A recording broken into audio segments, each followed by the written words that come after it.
हे friends, आज हम देखेंगे ग्रीडी एल्गोरिथम। हम तो बहुत सारे एल्गोरिथम जानते हैं।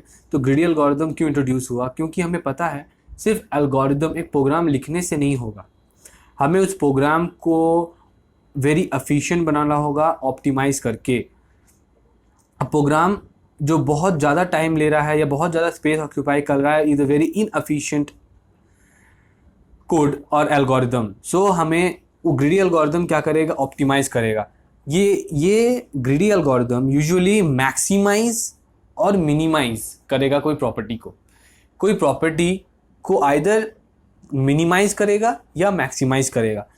अगर हम आगे देखते हैं क्या होता है। Greedy algorithm works in stages. ये स्टेजेस में काम करता है, in each stage a decision that looks right at that moment without bothering about the future will be chosen। मतलब यहाँ पर हम वो पर्टिकुलर चीज़ को चूज करेंगे, वो डिसीजन को लेंगे जो और दैट मोमेंट हमें करेक्ट लग रहा है without bothering about the future. Example ले लेते हैं, जैसे हम चेस अगर खेल रहे हैं तो हमें एक मूव चलने पे हमें फ्यूचर कॉन्सिक्वेंसेस के बारे में सोचना होगा कि अगर ये मैं मूव चल रहा हूँ तो फ्यूचर में क्या हो सकता है, फ्यूचर कॉन्सिक्वेंसेस क्या क्या हो सकता है। बट वहीं अगर आप क्रिकेट ले लीजिए, टेनिस ले लीजिए, बैडमिंटन ले लेते हैं, तो हमें वहाँ पे क्या होगा, एट दैट इमीडिएट मोमेंट हमें एक्शन लेना होगा। कोई हमें फ्यूचर कॉन्सिक्वेंसेस नहीं है उसका, हमको इमीडिएट एक्शन लेना होगा। So that type of thing is known as greedy। नाम से क्लियर है, greedy for something, greedy for maximizing, greedy for like maximizing the profit, minimizing the cost, greedy about something। तो इसका दो एलिमेंट है। Element of greedy algorithm है greedy choice property या optimal substructure. Greedy choice property क्या बताता है कि this property says that the globally optimal solution can be obtained by making a locally optimal solution. मतलब यह बताना कि ये चाह रहा है कि कोई चीज़ अगर हमको ग्लोबली ऑप्टिमाइज करना, ऑप्टिमाइज मतलब हमें कम लेना है, दैट इज टाइम को ऑप्टिमाइज करना मतलब टाइम कम लेना, स्पेस को ऑप्टिमाइज करना मतलब स्पेस कम लेना। तो अगर मुझे ग्लोबली ऑप्टिमाइज करना मतलब फुल प्रोग्राम को ऑप्टिमाइज करना है, फुल बड़ा एक प्रोजेक्ट दिया उसको ऑप्टिमाइज करना है, तो हमें एक एक पार्ट को या हमको लोकली एक फंक्शन या एक छोटा छोटा पार्ट्स को ऑप्टिमाइज पहले करना होगा, तो ऑटोमेटिकली वो पूरा फुल प्रोग्राम ऑप्टिमाइज हो जाएगा। That is greedy choice property. यहाँ बोलता है कि the choice made by a greedy algorithm may depend on earlier choices but not on the future. मतलब ग्रीडी एल्गोरिथम में हम लोग चॉइस लेंगे वो पिछले कुछ चॉइसेस के साथ के ऊपर डिपेंड कर सकता है, बट कोई फ्यूचर के ऊपर डिपेंड नहीं करेगा।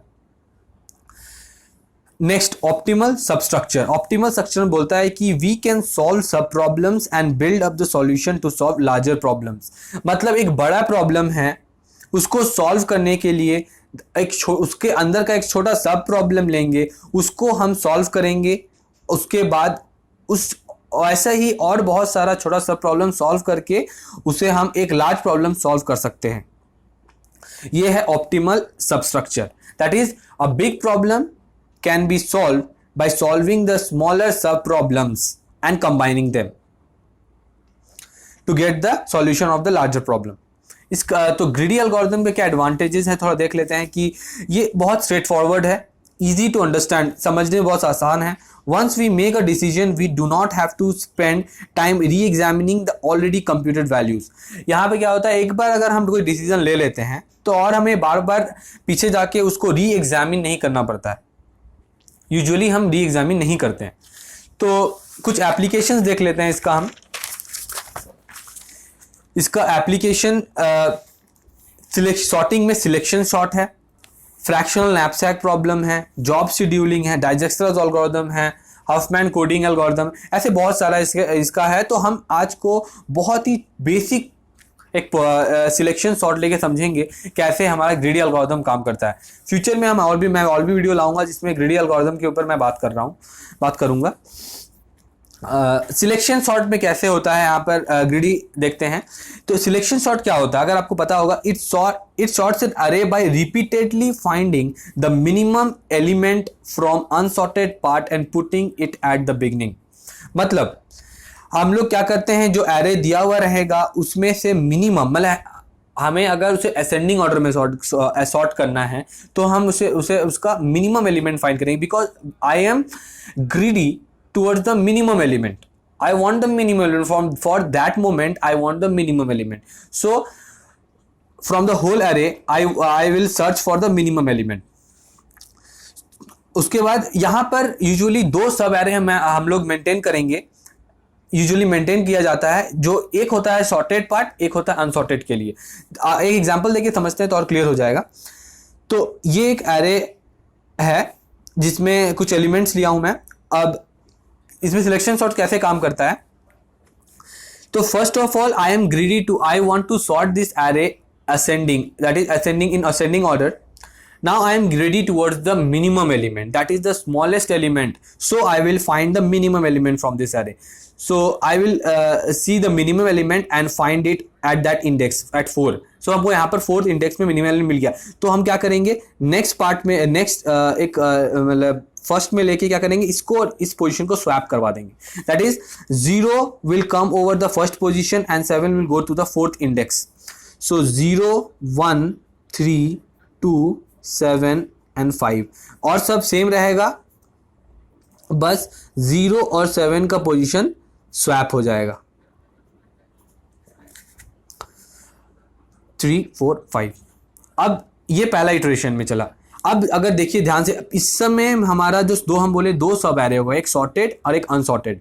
तो सॉर्टेड सब एरे यहाँ पर अभी तक नहीं है, मतलब 0, उसमें कोई एलिमेंट नहीं है, पर अनसॉर्टेड में पूरा एलिमेंट है. अब क्या हुआ, हमारा एक इमेजिनरी समझिए ऐसे बाइफिकेशन हो गया, जहाँ पे ये वाला मेरा सॉर्टेड हो गया, मतलब इधर से अब जो भी एलिमेंट आएगा, ये जो भी एलिमेंट आया हुआ है वो सॉर्टेड ही होगा और इस तरफ होगा अनसॉर्टेड. तो अब मैं क्या करूंगा, सिर्फ और सिर्फ ये अनसॉर्टेड एलिमेंट से सेम काम कर रहा हूं. दैट इज अब इस एलिमेंट को भूल जाएंगे, मतलब फर्स्ट को भूल जाएंगे बिकॉज ये सॉर्टेड हो चुका है. अब इस पोजीशन से, मतलब यहाँ from index 1 to index 5 we will search for the minimum element and swap with the first element. तो हमें मैं देख रहा हूँ कि मिनिमम एलिमेंट यही वाला है, तो स्वैप करने का जरूरत नहीं है. तो we will go to the next iteration. तो 0 1. सो यहाँ पर आप एक इमेजिनरी लाइन समझ लीजिए, 7 5. एक इमेजिनरी लाइन यहाँ पर आप समझ लीजिए ये होगा, और इस तरफ का जो भी एलिमेंट है वो सॉर्टेड है, इस तरफ अनसॉर्टेड. तो again we will do the same thing, that is find the minimum element from the unsorted sub array and that is 2 and replace or swap it with the first index. अब first index ये नहीं है, first index होगा obviously in that unsorted list. तो unsorted array में हमारा ये वाला है फर्स्ट इंडेक्स, और उसके साथ मैं स्वैप कर दे रहा हूं, तो हो जाएगा एलिमेंट हमारा कुछ ऐसा 0 1 2 3 7 5. तो अब अब हमारा ये वाला हो जाएगा इमेजिनरी लाइन, जिसके इधर हमारा सब सॉर्टेड होगा और इसके इधर अनसॉर्टेड होगा. Again we will find the minimum from this. तो यहाँ हम फिर देख रहे हैं कि ये वाला आगे से ही ठीक पोजीशन पे, मतलब मिनिमम एलिमेंट यही है तो हम वहीं छोड़ देंगे, तो यहाँ पर रहेगा. तो हमारा जो इमेजिनरी लाइन है वो एक आगे बढ़ जाएगा, माने दिस हो जाएगा. Again we will search for the minimum element, swap with the first element. तो मिनिमम 5 है, इसके साथ स्वैप करवा देंगे. Now our list is sorted and अब इमेजिनरी यहां तक पहुंच गया, मतलब हमारे इमेजिनरी लाइन यहां से शुरू होके, माने 0, मतलब इस तरह इमेजिनरी लाइन मेरा यहां है, मतलब इसके इधर कुछ भी नहीं है, 0 एलिमेंट, और इधर अनसॉर्टेड एलिमेंट. अब ये यहां से शुरू होकर लास्ट एलिमेंट जब जाएगा तब हमारा एलिमेंट पूरा सॉर्टेड ऑर्डर में हो जाएगा. सो यहां हम क्या समझे कि ग्रीडी एल्गोरिथम में we are greedy towards something like minimisation or maximisation. Here in this example हम लोग किस में ग्रीडी थे, greedy toward the minimum element. So जो फर्स्ट में हमको जो मिनिमम चाहिए हम मिनिमम खोज लेते थे और उसको फर्स्ट एलिमेंट के साथ फर्स्ट पोजीशन के साथ स्वैप कर लेते थे इन द सॉर्टेड सब एरे। तो आपको समझ में आ गया होगा आई थिंक ग्रीडी एल्गोरिथम के बारे में। अगर सिलेक्शन सॉर्ट के टाइम कॉम्प्लेक्सिटी की बात करें तो टाइम कॉम्प्लेक्सिटी का होगा big O of n square, because we are going through the array twice. So this is all about greedy algorithm. और भी मैं इसके बारे में कुछ प्रॉब्लम्स लेके आऊंगा फ्यूचर में। आपको वीडियो अच्छा लग रहा होगा लाइक शेयर कीजिए। Till then good bye.